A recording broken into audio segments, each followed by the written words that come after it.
Ron Shaich, founder and chairman of Panera Bread. It's a new role for you. Thanks for stopping on down. Good to see you, Brian.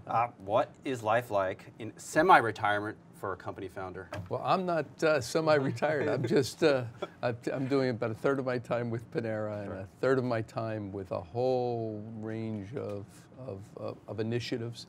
I'm focused on helping entrepreneurs evolve and grow. I've got about half a dozen investments, generally large stakes with entrepreneurs, and I'm trying to help them understand how to focus on their mission, their purpose, and focusing on their mission and purpose. Sure. Finance and everything else will take care of itself. How do you resist? How do you resist the urge to not thumb through a Panera financial statement like you did? I mean, how do you just turn it off to a little bit? Well, you know, I have profound respect for the team at Panera. Yeah. You know, Blaine Hurst, who took over as CEO, is a guy who's been with me for 7 years. We're dear friends. He's very good and very strong, and he needs to have his space to do his thing. So I'm now focused on what I call Develop Co., which is helping a range of entrepreneurs grow their businesses, making strategic investments in that. And I'm also deeply interested in helping to fight the short-termism I saw running public companies for 26 years. Yeah, and the last time I talked to you, you were on fire on that call regarding activist investors. Recently, you know, P&G has a noted activist investor on their board in Nelson Peltz.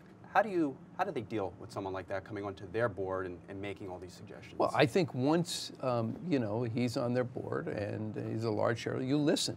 I think that the name of the game is a CEO is actually trying to figure out what adds value in the medium and long term to your organization. So Nelson or anybody else is a powerful voice, and now that he has an official role in the company, you listen to him even more. So that's the name of the game. Having said that, here's the point I'm trying to make. When we're in an environment when your CEOs are continually under short-term pressure to deliver the goods, when we're in that kind of environment, what ends up happening is the only kinds of investment that get made are short-term investments. What does that mean? Return on investment. It means cutting costs. It means the very things that limit long-term GDP growth. And what we're about, what we're wanting to focus on as a country and a society is doing the kinds of innovation that drives long-term GDP growth. You know, I was talking to one of the largest money managers in the country, and he was saying to me recently that over the last 20 years, this guy runs $25 billion. He had done research over the last 20 years, 90% of the alpha that had been created was created essentially in companies that were reloading, that had made transformative bets for the future. That's where alpha is created. That's what running a company is.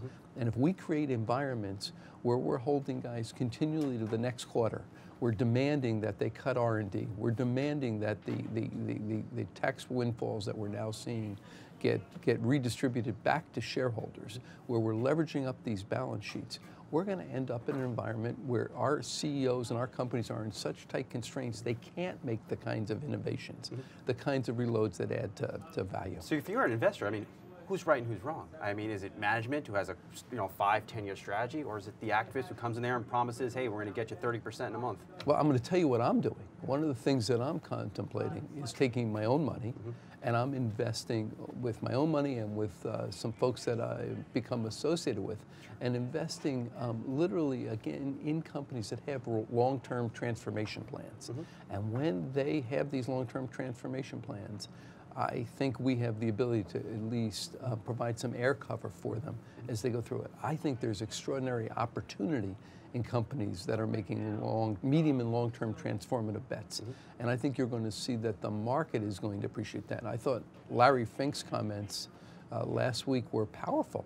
You know, I think we've reached an understanding that simply focus on short-term shareholder value creation does no one any good, particularly shareholders. Does this make the case, again, I guess, to go private like you did, get out of the public's eyes, and so you could focus on the next 10 to 20 years? Well, Brian, you know, I ran a public company for 26 years. I ran a public company longer than Cal Ripken played baseball.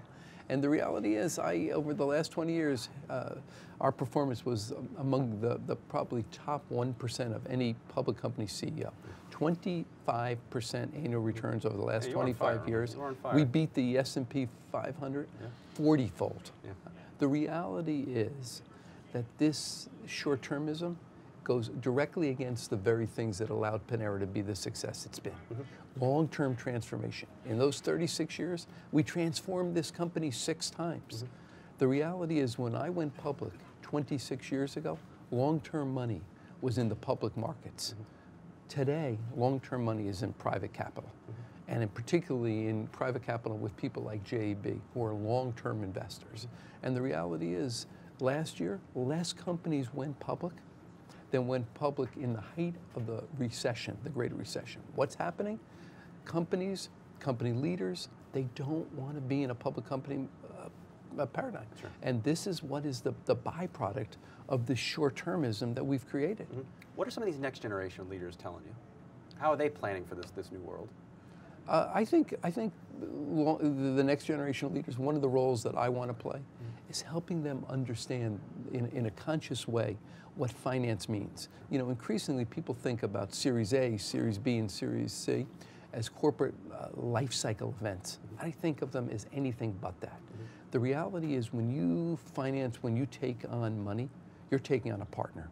And to me, it's more akin to having a child together. Once you've taken money, that partner, you are bound essentially for your corporate life together. You better make sure that they share the same values you share in terms of what you're trying to create, what that business means to you, where you're trying to go with it. Sure. And my point, in a very central way, to the next generation of leaders is finance is not something we do in a lockstep fashion, but something we think deeply about how finance supports the very mission and purpose that was at the forefront of founding that business. You know, how do you balance the value? I look at Starbucks, they come out making another big investment in their wages.